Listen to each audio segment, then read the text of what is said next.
જય માતાજી, હું પીટી જાડેજા, આંતરરાષ્ટ્રીય પ્રેસિડેન્ટ રાજપૂત યુવા સંઘ. આપ મને મીડિયા મારફત પૂછવા માગો છો કે 20 તારીખનો કાર્યક્રમમાં આપ શું કહેવા માગો છો. હું જે કહેવા માગું છું, જે સમાજ કહેવા માગે છે, આપના માધ્યમથી હું આ સંદેશો પહોંચાડું છું. જે આ કાર્યક્રમમાં ખૂબ જ ઉતાવળ થઈ પછી નેક નામદાર મહારાજાને બરાબર છે એક તિલક વિધિ કરી દીધી. જે આપણે ગઈકાલે સાંભળ્યું છે કે યુવરાજ જયવીરસિંહે એમનો ખુલાસો કર્યો કે મારા પરિવારમાંથી કોઈને બરાબર છે રાજકારણમાં લાવવાની કે નિમિત્ત બનાવવાની, અને જો એવું કરશો તો ખુલ્લો મેદાનમાં આવીશ. આવું યુવરાજનું પણ કહેવાનું થયું. તો આ મારું અંગત મંતવ્ય નથી. યુવરાજ એટલે હજારો યુવાનોના ચાહક છે, આઈડિયલ છે. અને મેં પણ કીધું કે આપ યુવરાજને જો પ્રેસિડેન્ટ બનાવો અને તમામને વિશ્વાસમાં લો. આ લોકોએ કોઈને વિશ્વાસમાં ન લીધા, કોઈ પણ સંસ્થાની મિટિંગ નથી કરી, સંકલન સમિતિની અમારી પણ મિટિંગ નથી થઈ. બરાબર છે. અમારામાંથી જે ગયા છે એ સ્વૈચ્છિક અને એના સંબંધો ખાતર ગયા હોય એવું મને લાગે છે. પણ એમાં 14ની કમિટીમાંથી 8 જણ જે ગયા છે એ પણ ખોટું છે, જે ન જવું જોઈએ. જે નવું સંગઠન બને છે એ સારી વાત છે. તો નવું સંગઠન અત્યારે જે બની રહ્યું છે સમગ્ર ગુજરાતનું, સંકલન સમિતિ એટલે રાજપૂત સમાજ એટલે સંકલન સમિતિ, એવું સમાજે સ્વીકારી લીધું છે. તો સમાજમાં બે ભાગ પડી જાય. કાલ હવે સમાજને પણ ધર્મ સંકટ થાય કે આ સંગઠન બન્યું તો આપણે બાપુ સાથે રહેવું કે સંકલન સમિતિ સાથે રહેવું. અને જો આ કોઈ એક સંગઠન જ બનાવતા હોય તો સંગઠન બનાવી એને સંકલન સમિતિમાં વિલીનીકરણ કરી નાખવું જોઈએ, અથવા સાથે મળીને કામ કરી ડબલ તાકાતથી જાય. આ બે ભાગ પડી જાય. જેમ કે અત્યારે રાજપૂત સમાજની 500 જેટલી સંસ્થા છે, એમાં સંકલન સમિતિમાં 120 જોડાની છે. તો 120ની તાકાત કેવી બની ગઈ? આપણે જોયું કે આંદોલન વખતે 5-7 લાખ માણસો રતનભાઈ મળ્યા હતા, અને ક્ષત્રિય સમાજ 1 મહિનો પરસોત્તમભાઈએ જે ટિપ્પણી કરી હોય એને ટિપ્પણી કરવાની એક આદત પડી ગઈ છે, અને એને ક્ષત્રિય અને ભગવાન સિવાય કોઈ મળતું જ નથી. તાજેતરમાં પણ જાણો છો એનો પણ સખત વિરોધ થયો હતો. તો પણ અમે યુવાનોને કીધું અત્યારે આપણે શાંતિ રાખો, સરકાર આપણી વાત સાંભળવા તૈયાર છે, અને સરકાર આપણા જે મુદ્દા લખીને આપ્યા છે એના માટે ચર્ચા વિચારણા કરવા તૈયાર છે.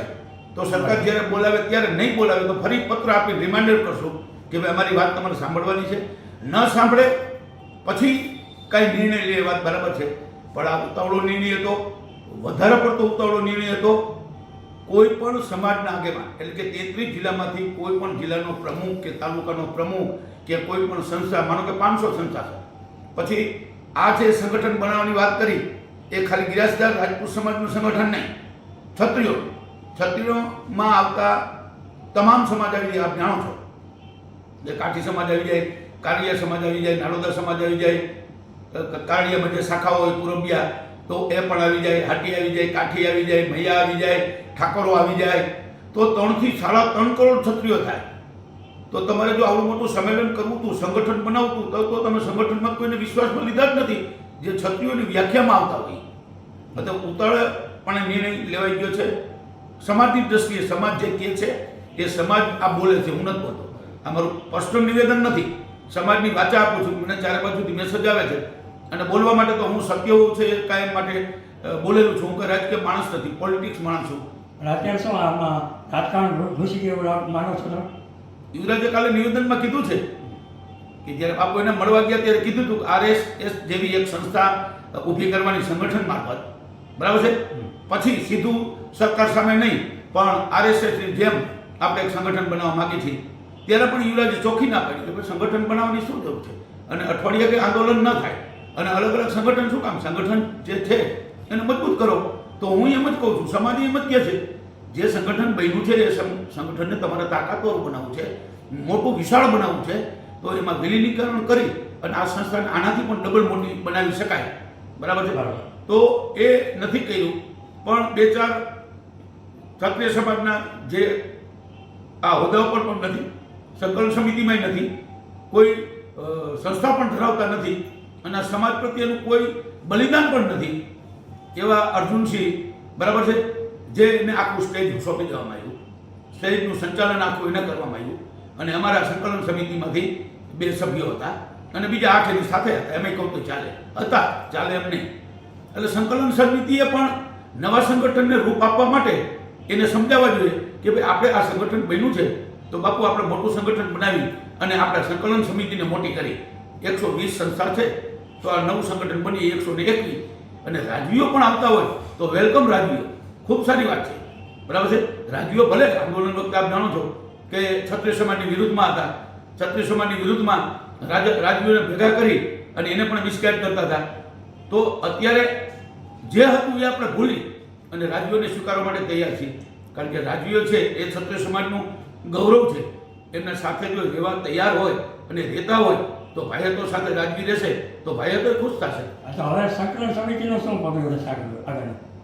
સંકલન સમિતિનું પગલું મેં આપને જેમ કીધું એમ, સંકલન સમિતિ અત્યારે જેની કામ કરી રહી છે, સરકાર પાસે જેટલા કામ કરવાના છે એ બધા લેખિત આજથી 1 મહિના પહેલાં આપેલું છે. હજી એનો રિપ્લાય નથી આવ્યો. સરકાર બોલાવશે, સંકલન સમિતિ એની સાથે ચર્ચા વિચારણા કરશે. આવતી ચૂંટણીઓમાં જેમ કે તાલુકા પંચાયત, જિલ્લા પંચાયત, કોર્પોરેશન, નગરપાલિકા, એ ચૂંટણીઓમાં પણ સરકાર ન્યાય કરશે કે નહીં કરે એ જે તે વખતે ખબર પડશે. પણ જ્યારે સરકાર વાટાઘાટા કરવા બોલાવશે ત્યારે આ બધા ચર્ચાઓની મુદ્દાઓની ચર્ચા થશે અને સંકલન સમિતિ જે કામ કરી રહી છે, સંકલન સમિતિમાં કોઈ ભાગલા નથી પડ્યા, પણ સંકલન સમિતિ અંદર 2-4 વ્યક્તિઓ જે ચંડાળ ચોકડી છે એ સમાજને મિસગાઈડ કરે છે, સરકારને પણ મિસગાઈડ કરે છે.